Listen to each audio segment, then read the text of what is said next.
Kita berjumpa lagi dalam channel YouTube Jalan Doa dalam seri pengajaran Aku Ingin Melihat Allah buku yang pertama. Pada bagian ini kita akan melanjutkan pembahasan kita mengenai bagaimana menghadapi serangan setan.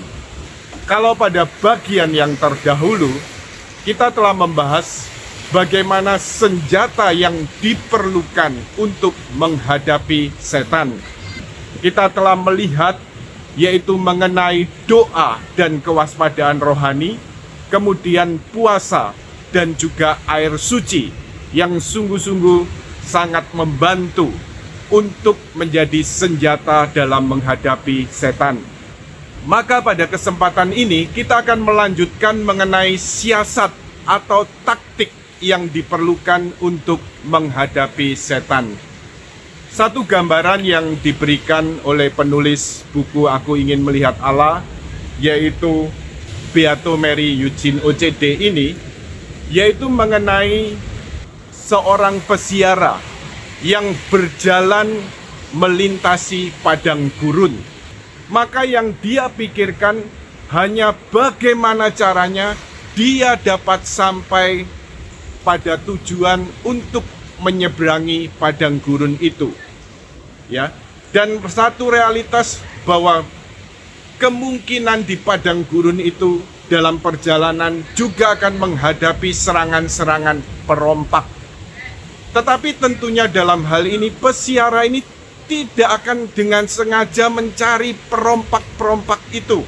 Bahkan dalam hal ini bagaimana caranya berusaha menghindari serangan-serangan perompak di padang gurun. Yang dia pikirkan hanya bagaimana dia sampai pada tujuan perjalanan itu. Nah, demikian juga ketika kita menghadapi realitas perjuangan rohani menghadapi setan. Kita tidak perlu mencari setan atau sibuk memikirkan setan. Tetapi kita lihat dari kehidupan dan pengalaman para kudus, bagaimana yang mereka hayati, ya. Jadi pengalaman para kudus bukan justru berusaha memerangi atau mencari setan, tetapi bagaimana yang dihayati para kudus berusaha menghindari setan dan hanya berlindung kepada Tuhan. Jadi satu siasat atau taktik dalam perjuangan rohani menghadapi setan ini, maka yang terbaik yaitu jiwa berusaha menghindari iblis.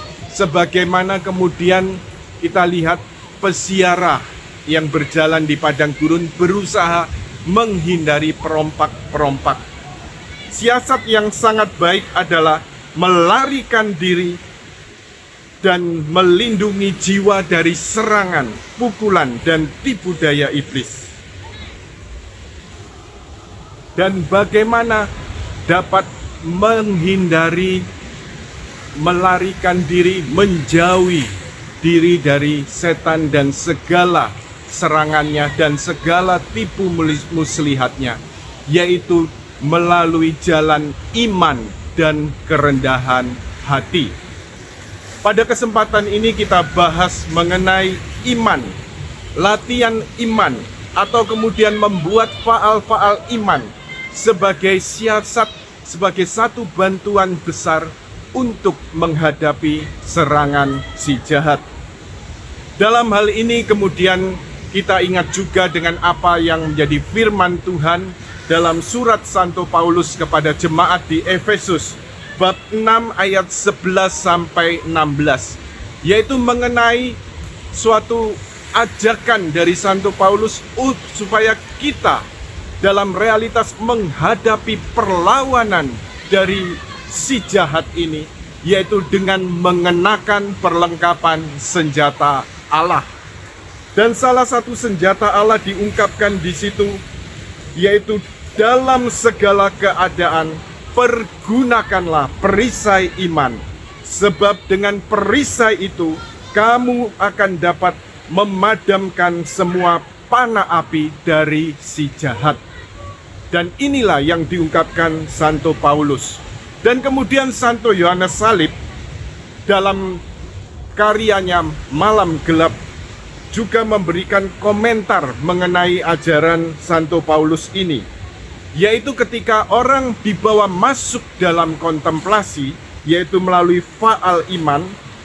Dalam hal ini jiwa menyamarkan diri dengan suatu seragam yang baru, seragam yang terbuat dari kebajikan teologal, yaitu iman, harapan, dan kasih. Dengan seragam ini jiwa juga menyembunyikan diri dari musuh-musuhnya. Dan dalam hal ini Santo Yohanes Salib menegaskan bahwa dengan jubah putih, jubah iman, inilah yang melindungi jiwa terhadap setan.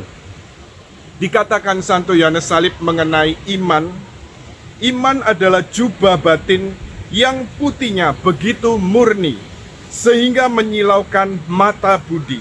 Dan karenanya, apabila jiwa berjalan dalam jubah iman, iblis tidak dapat melihat dan juga tidak dapat merugikan jiwa, karena jiwa terlindung dengan baik oleh iman. Lebih aman daripada segala kebajikan yang lain terhadap iblis yang sekalipun merupakan musuh yang paling kuat dan paling cerdik. Jelas bahwa Santo Petrus tidak menemukan perlindungan yang lebih baik untuk melindungi terhadap iblis selain iman. Ini dikatakan oleh Santo Petrus dalam surat pertama bab 5 ayat 9. Lawanlah dia dengan iman yang teguh. Kutipan ini diambil dari karya Santo Yohanes Salib, Malam Gelap, buku yang kedua, bab ke-21, artikel yang pertama. Jadi dari apa yang diungkapkan Santo Yohanes dari salib ini, iman merupakan senjata paling efektif menghadapi setan. Karena dalam hal ini, iman mengangkat jiwa melampaui bidang indera, baik indera lahir maupun indera batin. Iblis memang dapat bekerja melalui indera-indera kita, baik indera lahir yang kemudian melalui panca indera kita, ataupun juga indera batin, yaitu akal budi, ingatan, fantasi, kehendak. Tetapi dalam hal ini, melalui iman, justru iman akan membawa jiwa ke dalam dunia adikodrati. Betapapun cerdiknya si jahat, betapapun lihainya tipu muslihat si jahat, dia tidak dapat masuk ke dalam dunia adikodrati. Dan di dalam dunia adikodrati ini yang tidak dapat dijangkau oleh iblis, maka jiwa menjadi aman dari serangan dan pukulan setan. Kemudian juga Santo Yohanes Salib mengungkapkan bagaimana juga kita menggunakan faal-faal kebajikan teologal. Hal ini diungkapkan melalui sahabat rohaninya, yaitu Romo Elesius dari para martir, yang kemudian ditulis oleh Romo ini dalam bukunya Souvenirs. Dalam hal ini Santo Yohanes Salib mengungkapkan, kalau seandainya jiwa mengalami serangan-serangan si jahat, yaitu menghadapi kelemahan atau sifat buruk yang kemudian sangat dirasakan, maka dalam hal ini orang tidak perlu melawannya dengan faal kebajikan yang berlawanan. Ya, mungkin kita kenal tentang agire kontra, ya, jadi melakukan sebaliknya, melawan juga dengan tegas, dengan keras, dengan sebaliknya. Ya, contohnya, tidak semua godaan yang bisa jadi dari kelemahan diri sendiri yang kemudian juga diperkuat oleh godaan setan atau serangan setan ini, tidak semua godaan itu dapat dilawan dengan frontal. Contohnya, ya, misalnya godaan melawan iman, pikiran-pikiran yang melawan iman, itu tidak bisa dilawan dengan keras. Aku mau percaya padamu Tuhan, aku tidak mau semua itu, aku menolak semua godaan-godaan ini, serangan-serangan ini, saya menolak semua. Semakin keras kita berusaha melawannya, itu godaan melawan iman ini justru seringkali akan menjadi semakin kuat. Tetapi cara yang lebih sederhana, cara yang lembut untuk mengatasinya, yaitu dengan melakukan mengulang-ulangi faal iman. Jadi contohnya, misalnya digoda ya, dalam ketidakpercayaan bahwa Yesus adalah Tuhan. Ya, kita kemudian bisa dalam hati terus mengulang-ulang faal iman. Ya, jadi ungkapan iman yang diulang-ulang dalam hati. Ya, walaupun di tengah segala pikiran-pikiran yang melawan iman itu. Jadi misalnya pikiran-pikiran melawan bahwa Yesus adalah Tuhan. Justru kita menghadapinya dengan faal iman. Contohnya seperti ini. Tuhan Yesus, aku percaya kepadamu. Tuhan Yesus, Engkau sungguh-sungguh Allah, sungguh-sungguh manusia. Tuhan Yesus, aku percaya kepadamu. Jadi ini dapat kita serukan dalam hati melalui faal iman seperti ini.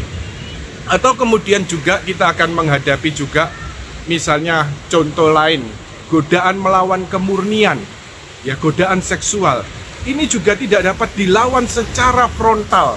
Semakin melawan secara frontal, ya, godaan itu seringkali juga akan semakin kuat. Nah, bagaimana kita menghadapi segala godaan melawan kemurnian ini? Yaitu dengan mengalihkan, yaitu dengan tidak memperhatikan godaan-godaan itu, tetapi berusaha menyibukkan diri dengan segala aktivitas, misalnya sapu-sapu, atau kemudian ya pokoknya melakukan pekerjaan tangan yang bisa memecah konsentrasi kita, pikiran kita, supaya jangan mengarah hanya pada pikiran-pikiran yang tidak murni itu, atau pikiran-pikiran godaan seksual itu, tetapi supaya ya pikiran-pikiran itu teralihkan pada hal-hal yang positif. Jadi ini contoh-contoh menghadapi godaan, bukan melawannya dengan keras ya, tetapi menghadapinya dengan faal iman, harapan, dan kasih. Ini akan sangat efektif untuk menghadapi segala godaan dan gangguan si jahat. Baik, inilah beberapa hal yang dapat kita lihat mengenai bagaimana iman. Jadi iman sebagai perisai yang dapat menangkal, yang dapat menangkis semua panah api yang dilontarkan oleh si jahat. Dengan sungguh-sungguh semakin percaya, mempercayakan diri secara total sepenuhnya kepada Allah Tritunggal Maha Kudus. Percaya bahwa Dia Maha Kuasa dan Dia Allah yang hidup, Allah yang juga sanggup menjaga dan melindungi kita di dalam iman, dan kemudian jalan iman yang akan ditunjukkan Tuhan pada kita. Ini yang akan menolong kita untuk terus berjalan seperti peziarah tadi, berjalan terus melintasi padang gurun sampai pada tujuan, yaitu untuk mengenal Allah, untuk mengasihi Allah, dan untuk bersatu dengan Allah melalui iman, harapan, dan cinta kasih. Pada bagian berikut kita akan melihat dari apa yang diajarkan Santa Teresa Avila, bagaimana juga diperlukan kebajikan kerendahan hati untuk menghadapi setan. Kemuliaan kepada Bapa dan Putra dan Roh Kudus, seperti pada permulaan, sekarang, selalu, dan sepanjang segala abad. Amin. Dalam nama Bapa dan Putra dan Roh Kudus. Amin. Tuhan memberkati.